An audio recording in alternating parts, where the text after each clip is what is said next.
حسن عملہ،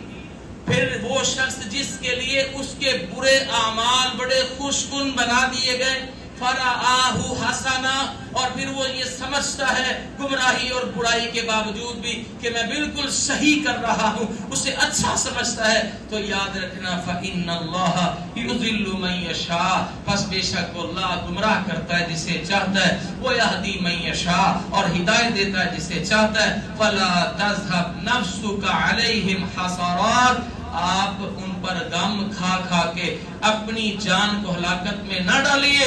فلا تذهب نفسك عليهم حسرات، نہ ڈالیے اپنی جان پر ان کے لیے حسرتیں۔ اللہ اکبر کبیر، ان اللہ علیم بما یصنعون، بے شک اللہ خوب جانتا ہے جو وہ کر رہے ہیں۔ اللہ کہتے ہیں سب سمجھا دیا، برائی پہ ڈٹا ہوا ہے اور اسی برائی کو اچھا سمجھ رہا ہے، تو ٹھیک ہے، پھر اللہ تعالیٰ اس کے لیے گمراہی کے راستے کھول دیتا ہے، اور ہدایت اس کے لیے ہوتی ہے جو ہدایت کی طرف آتا ہے۔ جب ہم یہ آیت پڑھتے ہیں اس طرح کی جہاں بھی آیتیں آتی کہ اللہ تعالیٰ جب چاہتا ہے تو گمراہ کر دیتا ہے، جس کو چاہتا ہے ہدایت دے دیتا ہے، تو بہت سارے نوجوان کا یہ سوال ہوتا ہے کہ جب اللہ نے قاری دینا ہے تو پھر ہمارا قصور کیا؟ میرے پاس مسجد میں ایک اسٹوڈنٹ آیا، بڑی اچھی تڑپ تھی اس کی، تو اس نے یہی سوال کیا کہ جب ہم اللہ تعالیٰ کے فیصلے کے پابند ہیں، اللہ خود قرآن پاک میں کہتے ہیں وہ گمراہ کرتا ہے جس کو چاہتا ہے اور ہدایت دیتا ہے جس کو چاہتا ہے، تو پھر اگر آج میں گمراہی پر ہوں تو اس کا مطلب اللہ کی منشا یہی تھی۔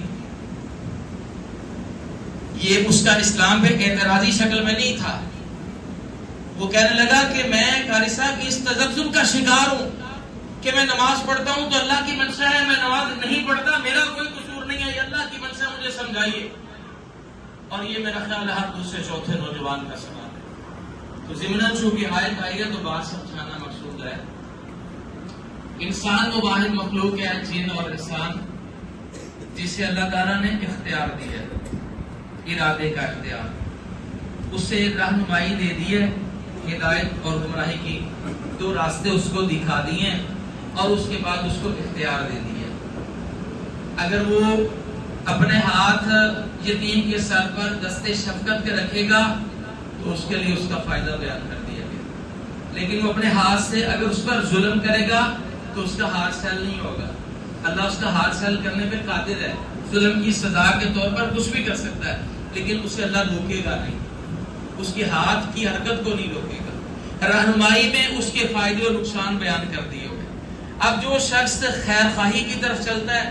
جیسے ہم نے آخری آیت، پہلے رکوع کی آخری آیت میں پڑھا کہ جو ایمان لائے گا اور اعمال صالحہ کرے گا اس کے لیے اجر بہت بڑا ہے، تو جب وہ خیر کی طرف جائے گا تو اللہ تعالیٰ اس کے لیے رہنمائی، ہدایت کے راستے کھول دے گا۔ اللہ کہتے ہیں تو میری طرف ایک قدم آ، میں 10 قدم آؤں گا، تو 10 قدم آ، تو دوڑ کے آ، تو چل کے آ، میں دوڑ کے آؤں گا، تو 10 قدم میں اس سے زیادہ تو بھاگ کے آئے گا، میں اپنی رحمت کے گہوارے میں لے لوں گا، تو یہ ہدایت کے راستے مراد ہے۔ لیکن اگر اس کے کان میں بات پہنچ گئی، دل اور دماغ اس کا بالکل درست تھا، مجنون اور پاگل نہیں ہے، نابالغ نہیں ہے، سمجھدار ہے، دانا ہے، اور اس کے بعد اس کے کان میں اللہ کا اور اس کے رسول کا حکم پہنچ گیا اور اب وہ کہتا ہے میں نہیں کروں گا،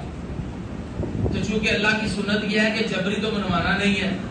اللہ تعالیٰ نے اسے اختیار دیا ہوا ہے، تو پھر اللہ اس کے گمراہی کے راستے کھول دیتا ہے۔ پھر اللہ کہتے ہیں ہم ڈھیل دیتے ہیں، اس قدر ڈھیل دیتے ہیں، اس قدر ڈھیل دیتے ہیں کہ جب پھر اس کی پکڑ کا وقت آتا ہے تو اسے پھر کوئی بچا نہیں سکتا۔ تو یضل بہ من یشاء ویہدی بہ من یشاء کا مطلب یہ ہے کہ دنیا کی ہر نعمت آپ کو مانگنے سے بھی ملتی ہے اور بن مانگے بھی ملتی ہے۔ بہت ساری چیزیں ایسی ہیں جو انسان کہتا ہے یار یہ تو میری توقع میں بھی نہیں تھا، اللہ نے مجھے بس نواز دیا، اس نے مانگا تب بھی مل گئی، اس نے نہیں مانگی تب بھی مل گئی۔ لیکن ہدایت اور ایمان، اللہ کے حکموں کی فرما برداری، یہ اس وقت تک اس کو یہ نعمت نہیں ملے گی جب تک وہ اس کے لیے کوشش نہیں کرے۔ اگر دنیا کی ساری نعمتیں بن مانگے ملے اور ایمان بھی، ہدایت بھی بن مانگے مل جائے تو فرق کیا ہوا اس نعمت؟ اس لیے میرے محترم بھائیوں، اللہ کا ہم پہ یہ فیصلہ صادر نہیں ہوا کہ ہم نے یہ کام کرنا ہے اور یہ نہیں کرنا، بلکہ جو ہمارے حق میں لوح محفوظ میں لکھا ہوا ہے وہ اللہ کا علم ہے کہ میں نے اپنے اختیارات کو صحیح استعمال کرنا ہے، وہ میرا صحیح استعمال اللہ کے علم کی وجہ سے لکھا ہوا ہے، اور میں نے اپنے اختیارات کا غلط استعمال کرنا ہے تو وہ اللہ کے یقینی علم غیب کی وجہ سے وہ ہمارے حق میں لکھا ہوا ہے، وہ اللہ کا فیصلہ نہیں ہے، ہمارا کردار لکھا ہوا ہے۔ تو اس لیے ہم اگر کوئی نافرمانی کریں تو اسے اللہ پر نہیں تھوپا جا سکتا۔ فرمایا فلا تذهب نفسك علیہم حسرات، اے میرے نبی ان کے لیے آپ حسرت کر کے اپنی جان کو ہلاکت میں نہ ڈال دیں کہ یہ میں اللہ کا رسول ہوں۔